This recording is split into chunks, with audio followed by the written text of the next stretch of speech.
Hey, so if you're watching this, hopefully it means you watched part one of my intro podcast. Thank you if so. And I just want to add a little more background, on that one I talked about how it took 9 months from when I filmed it to get to this point today when we're about to launch. And I think it's interesting, at that point I had about 10 months of sobriety. I'm now just hit 19 months. Thank you very much. And I think it's interesting how my face has evolved. It'll be interesting to see whether you can tell or not. I still have the big red cheeks then. I'm always going to have them due to my Irish heritage. I say I'm 50% Irish, 99%, I'm 50% Italian, 99% Irish. And it's interesting, even today, my face has gotten so much less red. I've pretty much lost the alcohol-induced rosacea. I use this vitamin C stuff I rub on my cheeks before I go to bed every night. Although it's interesting, just today, right before I filmed this, I got excited about something and it totally made my face way more redder to the point it even looks like I have bruising over here. So it's crazy. All this time I blamed the drinking on that, but it was much so my Irish skin. You could never really tell because you could never isolate the two because pretty much every Irishman's a huge drinker. So how do you know? But I'm starting to learn.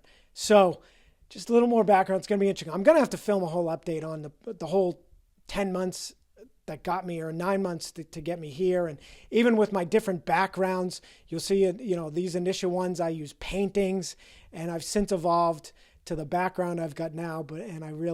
Those who follow me on YouTube will know more about it, but I want to get into that and just talk about, the additional work I've done since then and more about the struggles I've faced, including with ADHD. I just want to end by saying, at the time I filmed this, I was just planning on doing a podcast. I've since, as I mentioned, launched, literally this week, I'm launching my community called LEPT, L-E-P-T. You can find all the links in the show notes. And you can find me everywhere else as Sober Cappy. But at that time, that was my goal, to be, have the leading sobriety podcast. To me, I don't have a complete go-to. There's a lot I love, but there's none where I just can't wait for them to come out every week. And just that I could just listen to them kind of just talk about anything. And I hope that's what this will evolve into. And I now am at the point I do want to eventually become big alcohol enemy number one, as well as the same with ADHD. I'm learning there is the stigma, I want to overcome the stigma behind alcoholism, but also that with ADHD. It is such a misunderstood thing, even by alleged experts. I just watched a webinar on, and this guy who was speaking still doesn't have it right because I can tell that he doesn't have it. And that's where I think I am able to really be the liaison between the experts and the common person, because I seem to have a gift for understanding everything I hear on these topics. And then I also have the afflictions. I even have another addiction that I've been battling I've never really talked about, but I plan to in the future. So, and I guess I'm saying, there's so many big personalities on Sober Instagram, and I plan to start recruiting them. The initial bunch of videos were friends of mine in my sober community, also great personalities. I wish I even did better bringing that out in terms of the stories, etc. But that's all going to be coming in the future as I get more comfortable. And I hope you stick along for the ride. Thanks. Okay, so welcome back to part 2 of the first ever Cappy Hour podcast. Perhaps you're seeing this right when it first came out, which would be in filming this now in January of 2025, or maybe you're seeing this 1, 2, 5, 10 years down the road. And hopefully I'm the Joe Rogan of sobriety podcast by then, because I love sharing what I learn with the world. And more on that in a moment. But I left off on the part 1 with essentially my mother and sister showing up at my door on Halloween morning a little over 2 years ago. And I'll sing it again. My mother tried to make me go to rehab, but I said no, no, no. God, I wish I could sing.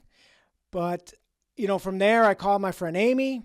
She reminded me that she'd recommended an online sober community in the past, and told me to get the hell on there. Also talked to my coach, Hope, for a couple hours.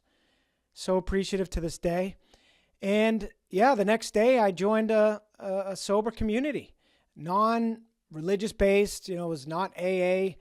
And essentially it was all about they had an app that talked about the neuroscience behind alcohol and alcoholism. And then they had 3 to 5 sobriety calls per day. And they also had an online forum where you could post questions or concerns or issues, and people would chime in to answer them. So it's unbelievable. My father's calling me. Guy calls me about twice a year. He's using my mother, and he's calling me right now, but not answering. So I joined, and I started attending calls. And that was the beginning of the end for me. And it was pretty easy for me. That intervention was on a Monday. I returned to my pizza shop on a Wednesday, 2 days later. But it was pretty easy for me not to drink at that point. Reminder, I had a liquor store 50 yards away from my pizza shop, but there was really no temptation because the pain was so fresh. Ben Affleck has a quote, something about, you quit when you've experienced so much pain that you don't, want any more, basically. And there's various reasons people quit. But, in this case, and I also promised my mother that I was going to quit, and I did not want to go to rehab. So, I kind of sailed through just by attending those sobriety calls. I kind of was, half-assing the work. I didn't really know about what the work entailed at that point. And for those who don't, I've speak extensively on a couple of YouTubes under Sober Cappy on that. And, I sailed right through, though, basically listening on the calls. I did not actively participate in terms of sharing, but every day I did the daily tasks that they had on the app, which is basically reading up on the neuroscience. And it was also kind of you're supposed to contribute, answer some open-ended questions. I really didn't do that part of it. But yeah, I sailed right through for 63 days until it was a Sunday. The day before I was going to go on a family vacation. It was late December of a couple years ago. And I ended up with a miscommunication with my cook at the pizza shop. I had to run the lunch shift alone. I ran the front. Great cook, but not even going to attempt to cook in front of a pizza oven. I run very hot. I had a great Guatemalan cook. And my lunch cook, I had a miscommunication with her. She didn't show up. I had to do all the cooking and run the front, and I crushed it. And what did I do to celebrate? As many of us do, and I had a moderator from the South once said, y'all need to find a new way to celebrate.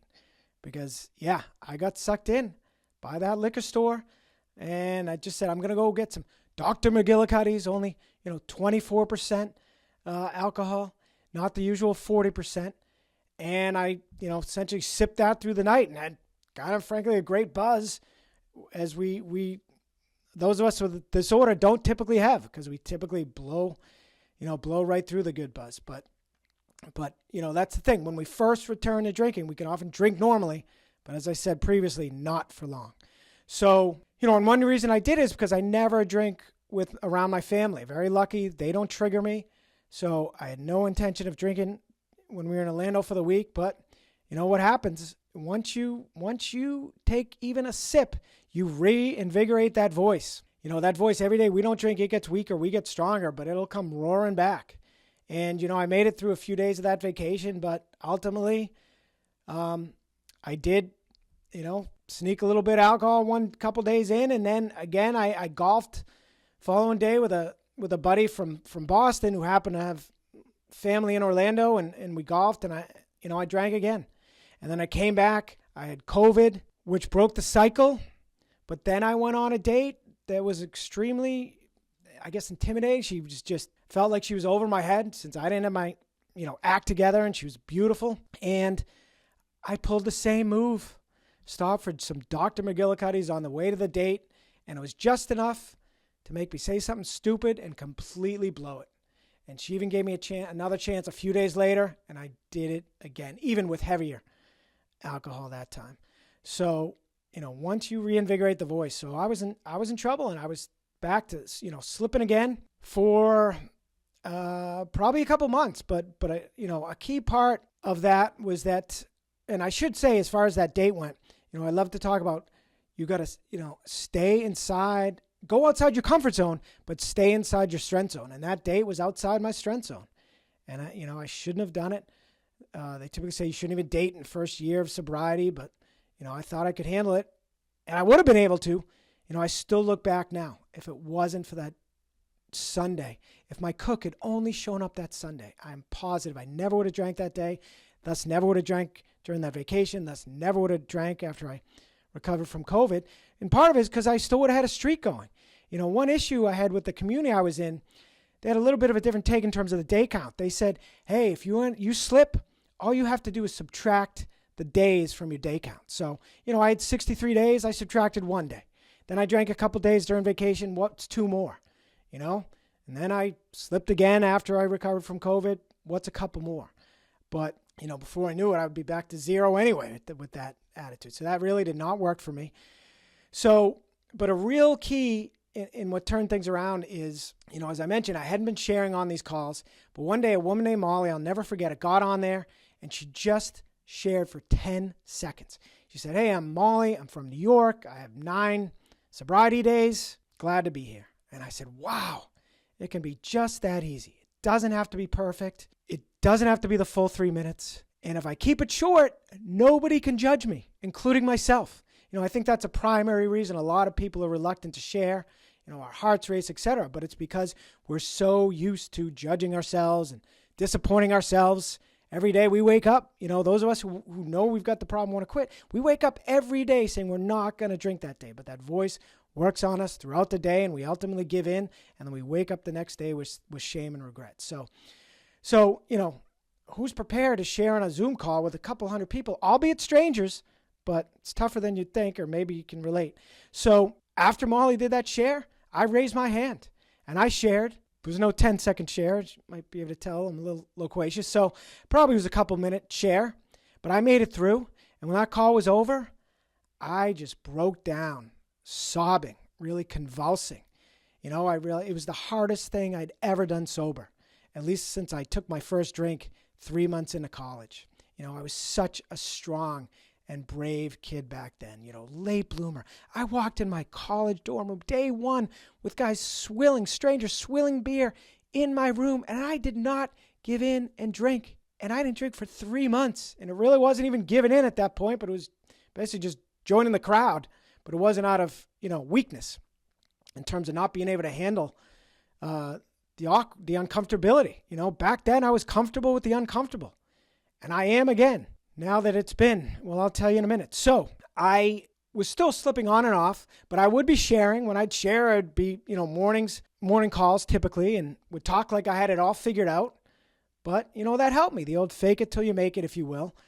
And, I knew from the very first share that I had some kind of, dare I say, gift, and that's, sounds a little conceited, if you will, but, I'm proud to say it because I know a woman, one of the coaches on my first sobriety app, she said she's a coach, her father was a coach, and she said it's a gift. And I said, wow, that's great that she could admit that. So I knew I was a little different than the other speakers, and the comments would kind of support that. And I also knew I've never been an individual contributor. I love to take anything I learned that might help people and share it with them. When I was in sales, if I found a good sales tactic, I wouldn't just keep it for myself. I'd send an email to the whole team, telling them what it was, or share. If it was an email, I'd share the email with them. So, that was kind of the first inkling that I might want to get into the podcast business. And eventually people started saying to me, hey, you should do a podcast. So, but perhaps jumping a little ahead here. So finally, well, I should fast forward. So that was around the end of January that I started sharing, again, 2 years ago. So it would have been 23.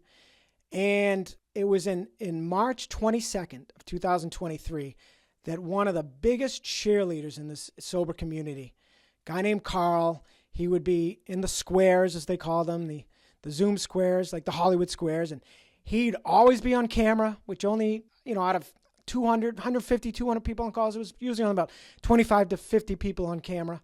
He was always one of them. He'd always be cheering everybody up, commenting after you shared, etc. Well, he came on one Monday, said he had slipped over the weekend, but he was back. But it was a few weeks or so later that he said he had slipped so badly, they told him he almost died, and if he did it again, he would die. And he shared that bravely on a call. I actually tried to get him to talk about it more on the call. He said, nope, send me a text, which I did. He said, I'm not going to talk right now. I want to get it all on paper. And my mother's in town. We're going to go out to dinner, etc. And so I kind of let him be from there. And sadly, it wasn't only about a week later, with his mother still in town, that I got a text from his number, but it was from her saying, this is Carl's mom. And sadly, Carl passed away tonight. And never got the detail, but my assumption is, as I talked about a minute ago, I'm sure he woke up that day, like previous that week, that no intention of drinking really ever again. But if I had to guess, I'd say whatever, the voice, the pressure, whatever got to him, thought he'd have a couple drinks. And fortunately, this is a progressive disorder. And often when we relapse, it comes back so much worse. And I learned that, I should mention, remember, I quit for 3.5 years before I tried to drink normally again. And I knew within a week I was back to my old habits. And you think it'd be easy to say, well, that was a great 3.5 years, but it doesn't work. And just quit again. Doesn't work that way. It's actually harder. That voice comes back with a vengeance. So, and actually a quick segue on that. A woman told a great story on a sobriety call of, she was at the Augusta golf tournament, and a guy, she was not drinking, but she was with a neighbor that was drinking heavily. And the guy overheard something they'd said and that she wasn't drinking. And bottom line, turned to her and said, I once quit and he was actively drinking, but he said, I once quit for 8 years. It was the best 8 years of my life. And I think that's so sad, because the guy was clearly back in the throes of addiction. And even though he said it was best 8 years of his life, he's sitting there actively drinking. And those of you without the disorder might say, why wouldn't he just quit if those are the best 8 years? But that's not how this works. So back to Carl, when word of his passing got out in my sober community, they had a bunch of pop-up calls that day. And I'll never forget a woman saying, I did not realize you could truly die from drinking. But sadly, that is how it works. I mean, you can drink yourself to the point that your organs just shut down and stop communicating with your brain. And again, it's just speculation on my part what happened in his case, but it's happened with other friends of mine, sadly. And so from there, that was a real wake-up call. So it wasn't long from there. Sadly, I remember drinking that day because it was a pretty tough day. But it wasn't long after that I got a sober streak going again. And I had about 150 days going when I became a little disenchanted with my sober community. Longer story for later. But I essentially stopped being active within the community. And, I made it for a bit, but I just spoke on a YouTube about prelapse. The biggest cause of prelapse is isolation. And, I pulled out of that community and I really was isolated. I was home. It was still during COVID, it was loosening up, but all I was doing was going back and forth 0.7 miles to my pizza shop. But that was, about the only community I had. And I made it. Probably a couple weeks. I'm not sure exactly, but eventually I gave in to that liquor store 50 yards away, because that voice, it's always there. I always say the only life sentence is that voice is with us for life. But again, every day we don't drink, it gets weaker, we get stronger, it shrivels up, it's a parasite, it needs alcohol to reinvigorate, but it's with us for life. But if we don't drink, we're essentially in permanent remission. But it senses weakness and it pounces on vulnerability. And that's what happened in this case. And I eventually started drinking again. And I did. So yeah, that was probably around the beginning of September of 2023. And so a year and a half or so ago. And I drank on my own. It wasn't until a couple weeks later that I joined another community, the one I'm actively in right now, called the Luckiest Club, named after a book called We Are the Luckiest by Laura McCowan. Brilliant woman. And so I joined that community. I started sharing again, and it was probably, so it would have been what? I joined end of September, October, November, December, January, February. So about 5 months more. So I probably started drinking again for about 6 months when it was a Sunday night in early February, it was February 11th, I believe, of last year, I was on a call and a guy was talking about joining a program called the Sober Life. And as part of the Luckiest Club was offering it. It was like a course that you had to pay additional money for it to the tune of almost $2,000. And you had the prerequisite is you had to have a year of sobriety. So guess what I did while tipsy that night? I registered for that course. I said, I once had 3.5 years of sobriety. I can fake it till I make it. Well, I woke up the next day and I said, no, I can't. I'm not going to lie about it. I assume we're going to talk about day counts, etc., which I had not been declaring on any calls. And again, I was sharing as if I had everything figured out on the days I wasn't drinking, even just the mornings I wasn't drinking. So I was still an inspirational speaker, even primarily, number one, trying to inspire myself, but I love to inspire the masses as well. So I, that morning, had to send an email to support and just say, I actually don't qualify for this program. Can you refund me? And I was worried it was going to go straight to the top and it was going to be highly controversial and all that, but they replied, said no problem. They had another program called the Sober 90-day program that anyone could join for less money and no prerequisite. And, in my email I said, I'll join that one instead. And realized I probably would not have joined that program otherwise, but I felt kind of guilty. I did join that program, which I'll get to in a second. But so that was a Sunday. That Monday, my parents were on a cruise. I went to their house vowing that was it. I was done drinking. They've got a liquor cabinet and kind of, I've lived in a building my whole life, which doesn't feel quite as lonely as being in a house, but I was house sitting at their house. And so between loneliness and just, the usual just anxiety, I drank that day, that night more so, but not that afternoon and that night. The next morning, remember, I met a friend for coffee. I felt fine, felt great. Then I went and met a fellow pizza owner at his pizza shop. Remember, I must have brought some alcohol with me. Again, that's how this works. And for no apparent reason, I drank while I went to visit this guy at his pizza shop. And then I went home. I had a call with my coach. He even said, have you been drinking? I said, no, I'm just all riled up. And I drank that night. And then I woke up the next day more disappointed than ever. I went for a run. And I said, this has got to stop. And, I hadn't been sharing for about a week because I knew I was at that really low point. I knew I wouldn't be able to open my mouth without breaking down. But I did it. I shared on a noon call that day, and I completely broke down. I said I'd been drinking, and I said I want to start declaring my day count, and this is going to be my day one. And I got tons of support that day. The next morning, I shared again. I said I'm now on a day 2. I actually sang, kind of speak the song Rise Up. We will rise up. We'll rise like the day. I'll rise up. And I'll do it 1,000 times again. Very inspirational song, very applicable to those of us with the struggling with alcohol use disorder. And it was extremely cathartic, as crying is. It's very good for us. It releases some great hormones. So, and I did that, kept my count going probably for a week or so, if that. Actually, I'm not even sure I made it through the weekend. It was so tough being at my pizza shop with that liquor store 50 yards away, having drank recently. So that voice gets weaker every day. But at the beginning, that's why it's so tough. That's why I never, greatest quote I've heard is, I never want to have to do the hard part again because it's so hard in the early days. And that's one of the big reasons why that voice is still chirping up, drink, drink, drink, drink. And again, I stare at this liquor store 50 yards away all night, every night at the pizza shop. So I started drinking again. Typically, we would close Monday, Tuesday. I think especially during the winter, non-golf season, I would not often drink on those days at that point. Previously, I would in previous years, but I would drink 7 days a week.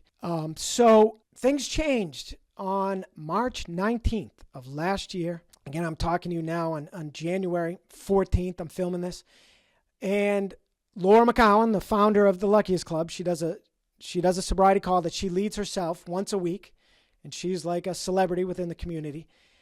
And it was on that call. It was on a Tuesday. So I didn't drink that Monday, but I was not prepared. The CEO actually does a call that Monday, but I did not declare my day one on that call because what's the point of declaring a day one if I didn't think I was going to maintain it? And I've since learned every day one, it's so brave because every day one you declare, it's either going to be your last or it's going to get you one closer to your last. So bottom line, I had no intention of declaring anything on that Tuesday call, on Laura's call. I did sense I was ready to level up. I was at a crossroads, ready to give this thing up and get my life back. My why for quitting was always to win, that 3.5 years, it was a bit of a mundane existence. I was winning at life. In terms of my job, I joined a tennis club. I was playing over my head in both the job and in the tennis. And so I had planned to share on Laura's call that morning and actually kind of get some free coaching out of her. I was thinking about buying a new car. I had to decide if I was going to join my golf league. And my buddy Matt called that morning before her call, which is at 8 a.m. Very luckily, he was out early. He often calls me when he's driving on the road. And I told him I was going to share, and he said, dude, problem with you is you're not honest with these people. You don't tell them where you're at. You've got to be honest. And that's something that Laura and others in the community always preach. Two of the big keys to this are honesty and community. So what did I do? But I came clean, and I declared my day 2. And I said, this is going to be my final day 2. And I did what I call play the share forward, embrace the tension, embrace the fear. The worse it is, the better it is, because it's going to make for a better share later that night or the next day.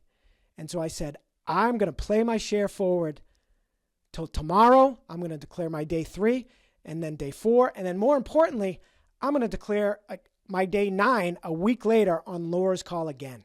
And I did. I declared, so I made it through every day. I started doing what I would declare. I'd say, I'm giving my daily acceptance speech. This is my day 3 acceptance speech, my day 4 acceptance speech. And then on Laura's call, I gave my day 9 acceptance speech. And I kept it going. Particularly on Laura's call, I would then do, my day 16 acceptance speech. Then my day 23 acceptance speech. And then day 30 fell right on Laura's call. And she declared for the first time only shares from first time shares only. So I couldn't actually share my day 30, but that was okay.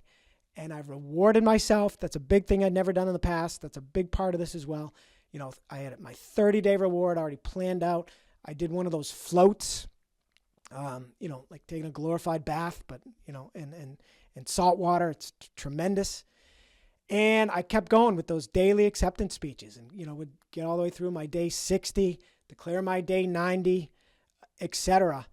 And, besides sharing virtually daily, I started doing the rest of the work as well. And that includes therapy and coaching. I like to say therapy is for the past, coaching is for the future, and sharing is for the present, although it also helps with the past and with the future as well. Cannot tell you how powerful sharing is. I have a YouTube on that as well. I like to say it accelerates recovery by 477%, but that's my own statistic. But it really was a huge changer for me. The therapy initially, I started before I declared my final day 2, probably a month before I got a really good therapist. I'd been doing on and off for 20 years, but got my best therapist. And I never tried to bring alcohol home from the shop. But my first, 3 to 4 sessions with 2 to 3 to 4, I remember the last couple, for whatever reason, I'd have shots in my bag. Nips. I didn't typically buy nips. I'd buy it in bulk. But I guess I was trying to cut down, or they had these dollar nips, which still probably isn't a good value, but I'd buy these dollar nips. And I had them in my bag, and I remember I'd be dreading therapy. And I'd planned a drink at the shop that day anyway, so I think the therapy calls were at like 2:30, so I'd be doing a shot or 2 before the therapy call. And I'd say to her every week, I was hoping this was the week I'd tell you I hadn't drank this week, but it's going to be next week. And then I'd say the same thing the following week. And I got sick of doing that. And it wasn't so much disappointing her. She's non-judgmental, but I was tired of disappointing myself. And there's a great quote that says, you have permission to disappoint others. Just stop disappointing yourself. It's not the exact quote, but it's very close.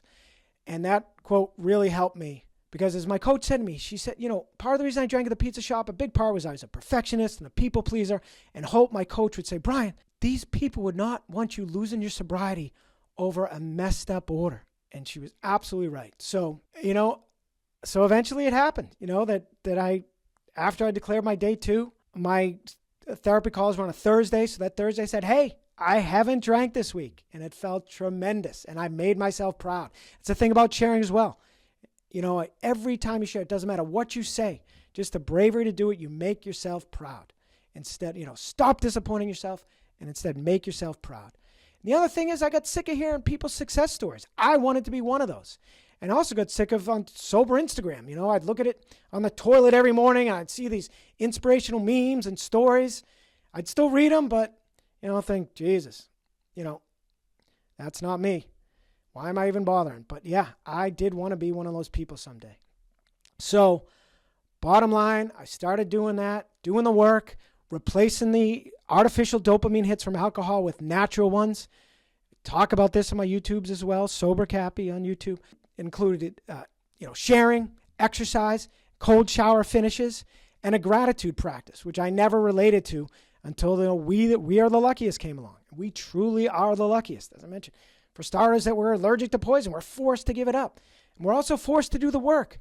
There's a lot of unadjusted people out there that need to do a lot of work, especially the therapy. And as Laura McCowan says, we just happen to be forced to do the work because of this little disorder of ours. And it's the greatest thing. Those meetings, people say, I got to go to meetings for the rest of my life. As one of our leaders says, she gets to go to meetings. Essentially group therapy that I never would have done if I had not had the disorder. Nor would I probably have ever had a deep discussion in my life. That whole Irish side of my family, they're all brought up by these cold parents, taught not to talk about your problems. I think that's a big reason the Irish are such heavy drinkers. I read 70% of men living in Ireland are heavy drinkers. Women, it's lower, but it's still pretty high.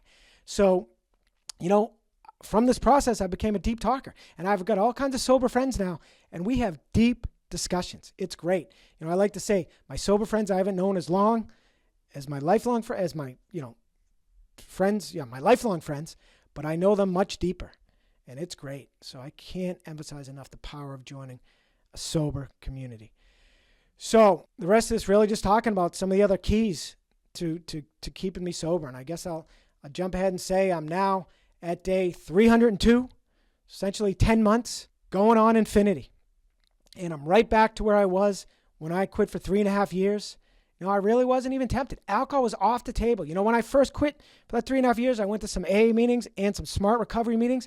What I loved about Smart Recovery is they had different levels of sobriety. And if you slipped, you just dropped one level. So you didn't feel like such a failure as you would if you were in AA. And their top level was just alcohol just doesn't exist in your life. And, I'm at that point now. And some question, you got a podcast, don't even have a year of sobriety. But again, I feel like I am at minimum back to where I was when I had 3.5 years. And I feel like I have a lot more of that. And I do think, back to why I'm doing this, that I do a bit of a gift for taking everything I read about sobriety, about alcohol, and translate it to the common man and then, kind of make it inspirational. So I can't wait for the Cappy Hour, ensuing podcasts to bring on guests and really get to some deep discussions with some of my sober friends and some sober friends that I haven't even met yet, but I tend to invite onto the podcast. So, now I want to just talk about some of the key things that I learned, and I guess number one I say to people is eliminate your triggers. I joke to people that the only trigger, you can't really eliminate are your pesky kids, which I don't have any. But even your pesky husband, certainly you want to try to work it out. But if you can't, and he's triggering you, and could be spouse, could be a wife as well. But I'll tell you, a lot of women get sober and they discover they're married to a narcissist. I hear it all the time. And they try to work it out, and they try to get them to do the work along with them. But most refuse, and it ends in divorce. So, and often those people aren't even rooting for their recovery, the spouse, because they know once they get, sober, they're not going to put up with them anymore. I have a friend that I don't put up with him. He's a bit of a know-it-all. And I put up with it in my drinking days because I was weak. But now I say, listen, I got a life to live now. I love to say that when I was in the throes of drinking, I didn't want to die, but I was waiting to die. And now I want to live forever. And this guy loves to debate, even the undebatable. And I just won't put up with it. And luckily I can just hang up the phone, unlike, people that can't do that with their spouse, and ideally try to work it out. But if not, if you got to walk away, you got to do what you have to do. And for me, that included a job. I say, and I know people have bills to pay. I'm fortunate that I was able to afford to just walk away from my pizza shop. I actually tried to sell it. It didn't work out, but I declare, I knew eventually it was going to get to me. That voice was going to pounce someday.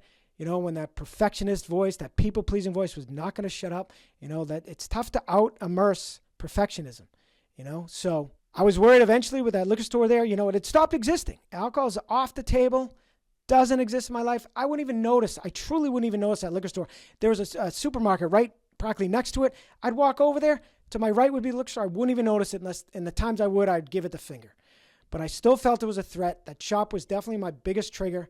And the brain remembers, and that's another YouTube I have on the neuroscience. But your brain, glutamate takes notes on everything and remembers where and when and what and how and why you drank and when alcohol worked for you. And if it worked for me at all at the pizza shop is that for 20 minutes it shut up that perfectionist or that people-pleasing voice. But after that, I was in buzz limbo and that voice would come back and I'd have to just try to drink to the point of getting on autopilot from there. Whereas when the bad things really happen. So, back to keys of my sobriety, doing hard things sober. And that's part of the work. When I quit for that 3.5 years, I got a job that was over my head. I joined a tennis club and played with a guy that was over my head. Just showing up at clinics was so intimidating for me. And I was just doing hard things sober.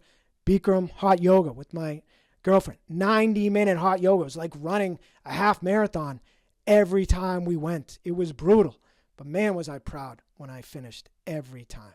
So doing hard things sober is so key. To start, that just might be a cold shower finish. That's why I say dopamine hits from home.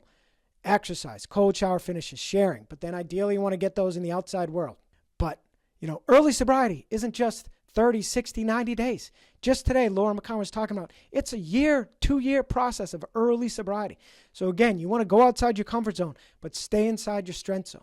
So, but for me now, it's dating. That's something I always had to pre-drink for and drink for. But that's now doing hard things sober. Playing pickleball, just showing up to pickleball, just like anything I would drink for. I joined a basketball league that I would drink for. I mean, anything. But now I do that sober, make myself proud every time. I do daily videos I've started doing in preparation for this podcast on Instagram under Sober Cappy, as well as on my Facebook. I do 90-second videos every day. That started out as a very hard thing sober. It's still pretty hard. I hate looking at myself and listening to myself, and you got to do that when you're filming videos. So ideally I'm helping others, but that's really helped myself as well. And then my whole identity, I just spoke to this, but has become that, I said I finally identify something, and that's as a non-drinker. I've achieved that highest level. And by doing all this work, and this was the big difference from when I quit for those 3.5 years, I did that alone, so I didn't really enjoy it, was living a mundane existence. This time around, I've done the work. I'm well on my way to achieving emotional sobriety, accepting life on life's terms, and I extend that definition to mean permission to enjoy life sober. And that's where I'm at now. I love going to bars, pound a couple NA beers, and just anything. I love it. There's a guy within my on the Luckiest Club. He's older guy that's quit for he's 33 years sober. And he said, I'm always having fun. I might not always look it on the outside, but I'm having fun in the inside. And I'm the same way as well. I like to say I've got a sober spring in my step. Sometimes when I go to share, I'll give a sober exuberance warning, because we do give trigger warnings. I'll give a sober exuberance warning. I say I've got a sober spring in my step. And a key is I've really fallen in love with myself. I've stopped disappointing myself. And I make myself proud every day by doing hard things sober. I love the movie It's a Wonderful Life. And that guy, was miserable, thought he was better off dead, thought he was living a miserable existence. And then he basically is brought back to life. And he comes and appreciates everything. And he comes and he's, even the guy he hates in town, Mr. Potter, he says, "Merry Christmas, Mr. Potter." And then he walks in his house and he pulls out that broken knob on the staircase, and he kisses it and he says, "Oh, you old doorknob." And wish I brushed up on the quote before this, but and that's the way I feel now. I feel like I've been given a second go at life, and I'm just so glad to be here, and physically and mentally, and it's great. And they say every day that you keep drinking, you're delaying the first day of the rest of your life, or really the first day of your life. To me, this really, I was not living life. Even that 3.5 years ago, yeah, I was, I had the girlfriend, we were going to yoga, getting smoothies, all that, but I truly wasn't living and enjoying life like I am now. And I'm back. I mentioned my why was winning at life, and I'm back winning at life. There's so many other things I can say. I guess I'll end it with a couple quotes that really helped me. One of them is by Eckhart Tolle, the guy who wrote The Power of Now. He said, "What a liberation to realize the voice in my head is not who I am. Who am I then? I'm the one who sees that." And we think about it, he's essentially, talking as if he's schizophrenic. And I've accepted that, that voice isn't me. I'm essentially low-level schizophrenic. What that voice is, I've discovered, is the voice of the neural pathway that we built up, and dug so deeply, that thinks alcohol is the answer to everything. It's also the voice of glutamate, which I said, and I learned this on a great talk, a great keynote that I also share on the YouTube on neuroscience. Check that out. But how glutamate writes down notes. So every time the alcohol worked for us, it took notes. And that's why the voice is so powerful and doesn't take no for an answer. Because essentially glutamate will go through those notes and will go through your files, basically, and will find any excuse in the book for you to drink. And once it finds the right one and you give into it and accept permission to drink, willpower goes completely out the window. And I talk about that in the neuroscience video, but quickly, and that's really what defines, someone with the disorder, is that for us, our reward system is just different. It's structured differently. And essentially, when we get a craving, your brain releases a little bit of dopamine and it causes you to want to go seek more. And for those of us with the disorder, our prefrontal cortex, which is responsible for all rational thought, just shuts down. And we're left at the mercy of our midbrain, which is just responsible for survival. There is no free will, thus no willpower. All it wants to do is survive. It's as if you've been in the desert for 5 days and someone said, and I borrowed this from this Dr. Nicole Labor on this keynote, but she used this analogy that someone said to you 5 days in the desert, offers you a bottle of water and says, but if you drink it, you're going to lose your house, your family, everything. What are you going to do? Well, you're going to drink it. And then once you satisfy that craving, eventually your prefrontal cortex is going to turn back on, and that's when you're going to experience shame and guilt and want all your stuff back. So that's how this thing works. And that is another way I define someone with alcohol use disorder, an alcoholic. That voice is with us for life. That neural pathway, most neural pathways, if you don't use them, they'll dissipate, they'll disintegrate, they'll go away. Well, that's not the case with us. That neural pathway will never go away. It'll get quieter every day. As I mentioned, that voice, every day it gets quieter, but it's with us for life, but it needs alcohol to reinvigorate. But that neural pathway will always be there. But the idea is to build new one on top of it by doing hard things sober. What I like to say is you got to show it that there's a new voice in town, that alcohol isn't the answer to everything. And in fact, it's been lies all along. And you do everything better sober, stronger, sober, as I love to say. And that's a great segue. I'll probably end with the best quote. Thank God. And I say to people, you need to attend every meeting you can because you never know when you might miss a gem, and there's gems in every meeting. And in this case, it only happened one time. Someone put in the chat on the Zoom this great quote from an unnamed AA member. I'm going to just read probably the little bit of it, but it said, "I drank for happiness and became unhappy. I drank for joy and became miserable. I drank for sleep and woke up tired. I drank for strength and felt weak. And I drank," and there's several more, but it ends with, "I drank to feel heavenly and ended up feeling like hell." And the point of that quote is the promises of alcohol are all lies, and the promises of sobriety are all true. So that quote really went a long way. Essentially, this is an abusive relationship that we keep going back to. So if you've ever questioned someone that keeps going back to an abusive relationship, or perhaps you've read in the news someone that did it so much to the point that abusive partner killed them, well, think about it.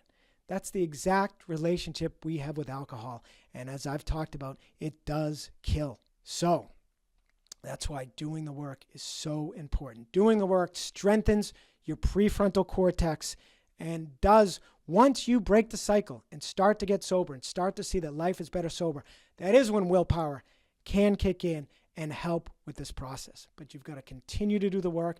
You've got to stay honest and stay in community. And there's so much more I can talk about, and it will come out throughout the process. But I will say, I know I am never drinking again. And I still, when I'm not out in the real world doing hard things sober and in community, I'm at home attending 2 to 3 meetings a day. I try to share, at least on one of those calls. I still, just like the cold shower finish, I still borderline dread it every time. Dread's a strong word. I enjoy sharing, but I'm still reluctant, I should say. The cold shower finish, I still borderline dread. But every time, it only takes 10 seconds to get used to the cold water. Just like 10 seconds into a share, I'm going. And so is everybody. Even the most timid are great speakers on calls because they're just speaking their truth. It just comes out naturally. So I never thought I'd be a public speaker, and now that's one of my goals. So that'll do it. Sure, I'll add to this.